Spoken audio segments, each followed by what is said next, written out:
يحكى أن رجلا قد قال عن فلان ربما كان عاصيا والله لن يغفر الله لفلان. غضب الله عز وجل وقال: من ذا الذي يتألى علي أنني لا أغفر لفلان، لقد غفرت لفلان وأحبطت عملك. ليه يا جماعة احنا بننصب نفسنا إله ويبقى بإيدينا مفاتيح الجنة والنار؟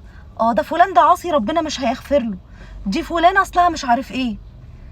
في معظم الفيديوهات الرياكشن بتاع الناس: بصوا حجابها، بصوا واحد يقول دي كانت راحت في مش عارفه في مصيبه، دي كانت بتتعاطى، دي كان مش عارف ايه. واضح جدا في الفيديو انها كانت تحت تاثير مهدئ، والله اعلم طبعا بحالها، تتعاطى بقى ما تتعاطاش، ظروفها كذا مش ظروفها كذا، محجبه مش محجبه، ايا كان.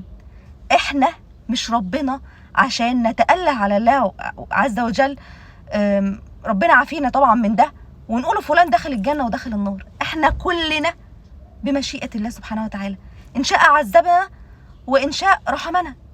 فإحنا مين عشان نقوله ده فلان دخل النار وفلان دخل الجنة؟ مفاتيح الجنة والنار مش مع حضرتك. وأنا دايما حاطة قاعدة عريضة إن ما كل واحد يخليه في نفسه، يخليه في ذنوبه. يا ترى حد فيكم شايف نفسه ما بيغلطش؟ فبكرة الصبح لو بكرة الدقيقة اللي جاية دي، النفس اللي طالع، يا عالم داخل ولا مش داخل، خلاص انت قد الحساب. كل واحد ضامن نفسه تمام ملاك، عشان نقعد بقى نجرح بعض ونضايق بعض. انت مش مربيه عيالك كويس، انت وحش، انت حجابك كذا، انت حجابك كذا، انت متي على مش عارف ايه ايه ده؟ احنا مالنا. كل واحد يخليه في حاله، كل واحد يخليه في حياته ودنيته وفي اعماله. كل واحد يحاول يصلح من نفسه، ولو عايز تصلح من غيرك فتصلح بالحكمة والموعظة الحسنة.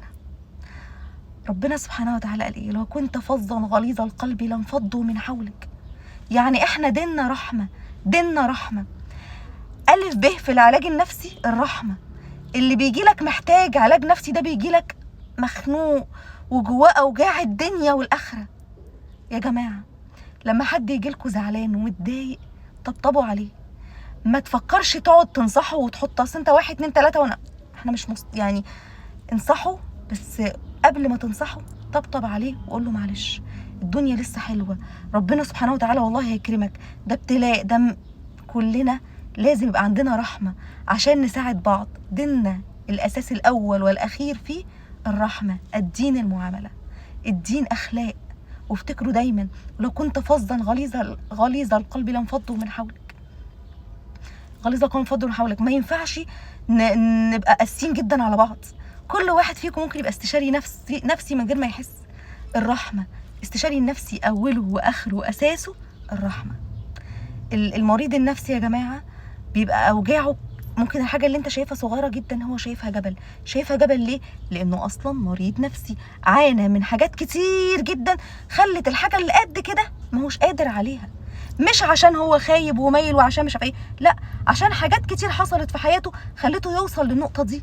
فربنا يعافينا ويعافي كل واحد مر بألم نفسي. وما تنسوش الألم النفسي أصعب 1000 مرة من الألم الجسدي.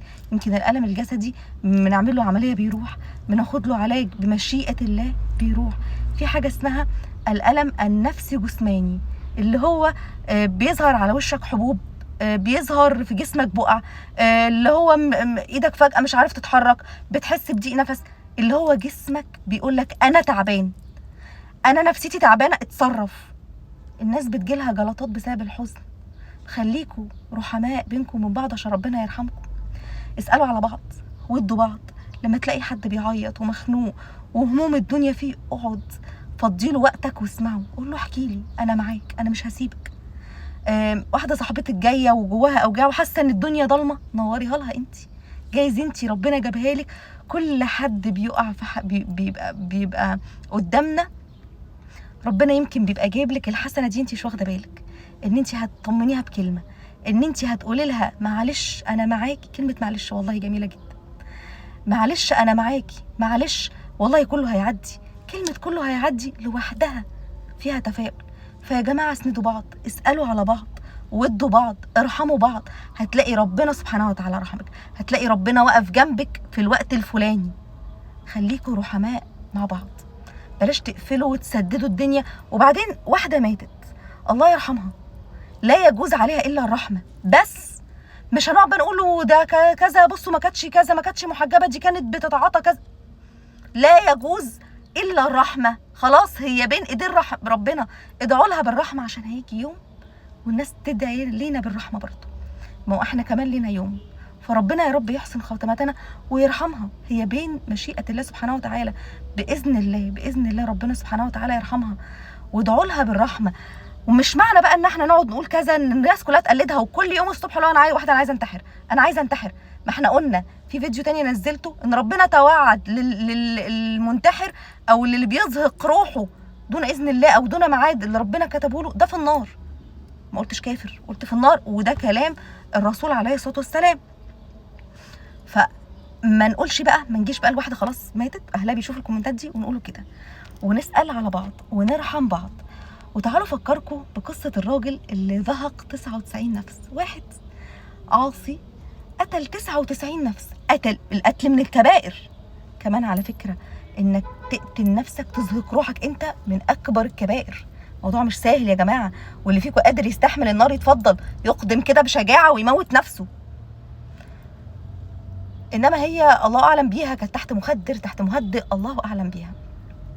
المهدئات بتقلل التركيز وبتعمل انعدام في حاجات كتير جدا، واحيانا بعض المهدئات بتبقى سبب اول واساسي في التفكير في الانتحار. المهم الله يرحمها ويسامحها، الراجل اللي قتل 99 نفس راح يقول انا عايز حد حكيم، انا عايز اتوب. فراح لواحد ساله قال له 99 نفس عايز ربنا يغفر لك؟ لا طبعا مش هيغفر لك. فقال له طب حلو قوي كده كده انا رايح النار. راح مكمل 100 وسأل، فضل ماشي ماشي ماشي، الله أكبر الله أعظم العزة والدوام لله، وفضل ماشي ماشي ماشي لحد ما قال أنا عايز حد حكيم، أنا عايز أتوب وعايز حد حكيم. فراح لواحد قال له أنا قتلت 100 نفس. فقال له وتفتكر ربنا ممكن يغفر لي؟ قال له أنت مش في نفس طالع داخل منك؟ أيوة طبعا ممكن ربنا سبحانه وتعالى يغفر لك. ليه ربنا ما يغفر لكش؟ ربنا سبحانه وتعالى الرحمن الرحيم الغفور. فنفسه هديت كده، ايه ده ممكن ربنا يغفر لي؟ قال له بس ابعد عن الارض اللي فيها المعاصي اللي انت ارتكبتها، اللي انت قتلت فيها الناس دي. ففضل ماشي ماشي ماشي، قطع نص الطريق الى ان قبض الله سبحانه وتعالى جل علاه روحه. فجت ملائكه الرحمه وجه الشيطان بيتنازعوا مين فيهم اللي هيروح في انه حته الجنه ولا النار. فالشيطان قال لا ده من حقي انا، هو عمره ما قال لي لا في اي معصيه انا طلبتها منه، كان بيعمل كل المعاصي، ربنا يعني اغفر لنا جميعا يا رب.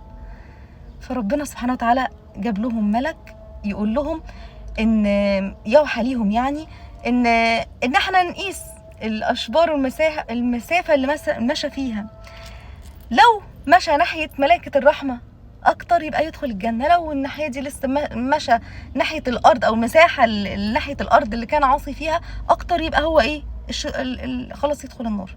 سبحان الله، ربنا اوحى للارض انها تمتد شبر واحد بس للمكان اللي كان رايحه، وغفر الله سبحانه وتعالى وكتب له الجنه.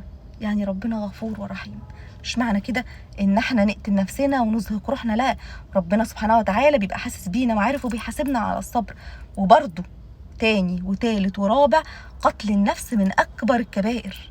ربنا سبحانه وتعالى توعد للي بيقتل روحه دون اذن الله من غير ما يستنى ميعاد ربنا سبحانه وتعالى في النار. اللي فيكم قد عذاب النار يلا اتفضل اتفضل، زي اللي بتقول انا بصوا انا موجوده اهو وانا لو ما عملتوش كذا انا هنتحر. اتفضلي حضرتك قد النار ما تنتحري عادي يعني، كبيري قوي هقول لك الله يرحمك، انما المحق انت اللي هتدخلي النار مش انا، ان لم يغفر لك الله سبحانه وتعالى يعني. فيا جماعه يا جماعه خلينا رحماء، حتى في الكومنتات اللي هنكتبها يمكن اهلها يقروها، لعل وعسى ربنا سبحانه وتعالى يغفر لها، لعل وعسى كلمه الله يرحمها اللي بنقولها في دعاء عن ظهر الغيب ربنا يغفر لها.